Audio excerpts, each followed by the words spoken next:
Welcome back to the show. Today, we're diving into the fascinating world of log-based messaging systems. These systems are crucial to modern data processing, enabling efficient communication between data producers and consumers. We'll explore how messages are ordered, what happens with message redelivery, and why log-based systems are gaining popularity. So grab your favorite beverage, settle in, and let's get started. Let's kick things off with message ordering. In traditional messaging systems, consumers usually process messages in the order they're sent. But things can get a bit tricky if a consumer crashes while processing a message. Picture this. Consumer 2 is working on message N3 when it crashes, while consumer 1 is busy with message M4. Later, when N3 is redelivered to consumer 1, it ends up processing messages in the order of M4, N3, and then M5. This reordering can create problems, especially when messages are dependent on each other. One solution is to assign a separate queue for each consumer, which helps avoid the chaos that can come from load balancing. Now, let's shift our focus to the mindset behind messaging systems. Unlike databases that store data until it's explicitly deleted, messaging systems often operate with a transient mindset. Once a message is acknowledged, it's usually deleted from the broker. This can create challenges if you want to experiment with processing steps because you can't rerun a consumer and expect the same results if the message has already been deleted. Next, we'll explore log-based message brokers. Imagine a log as an append-only sequence of records stored on disk. Producers send messages by appending them to this log, while consumers read from it sequentially. If a consumer reaches the end of the log, it simply waits for a notification that new messages have arrived. This model is quite similar to the Unix tool TailF, which monitors a file for new data. Log-based systems, like Apache Kafka and Amazon Kinesis, take it a step further by partitioning their logs. Each partition can be hosted on different machines, allowing for independent reading and writing.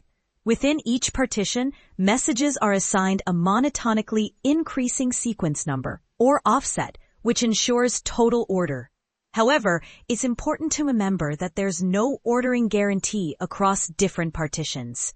One of the standout features of log-based messaging is its ability to support high throughput and fault tolerance. By partitioning logs across multiple machines, these systems can handle millions of messages per second and replicate messages for added reliability. Plus, because reading a message doesn't delete it from the log, multiple consumers can read the same message independently, which is great for fan-out messaging.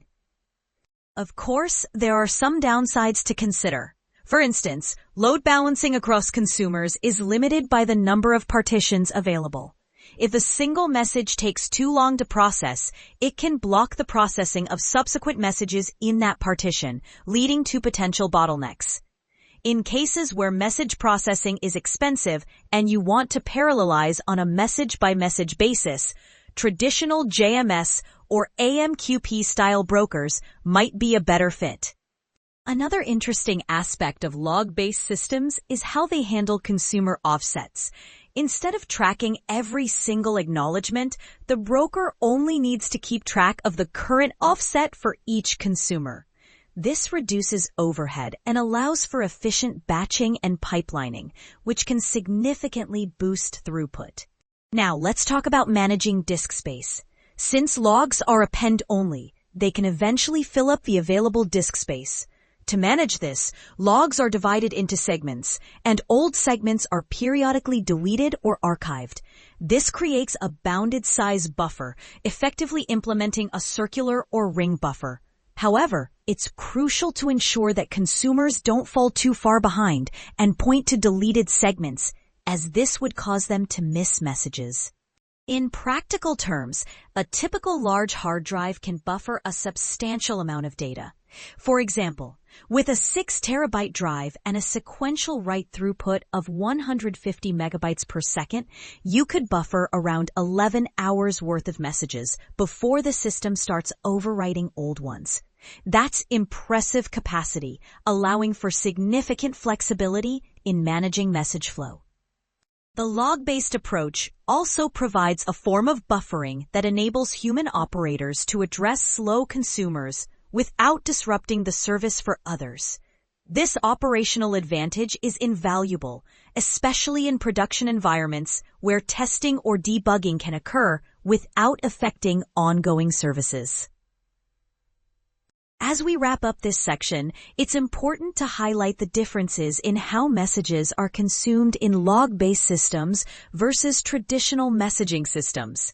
In log-based brokers, consuming messages is like reading from a file.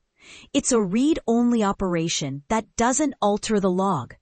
This flexibility allows consumers to manipulate their offsets and reprocess messages as needed, making it easier to recover from errors or experiment with different processing strategies. In conclusion, log-based messaging systems are transforming the way we handle data streams. They combine the best aspects of messaging and databases, offering high throughput, fault tolerance, and operational flexibility. Whether you're building a real-time analytics platform or simply looking to enhance your data processing capabilities, understanding these systems is essential. Thank you for tuning in today. We hope you found this discussion on log-based messaging systems enlightening. Don't forget to subscribe for more insights into the world of data processing and technology. Until next time, keep exploring and stay curious.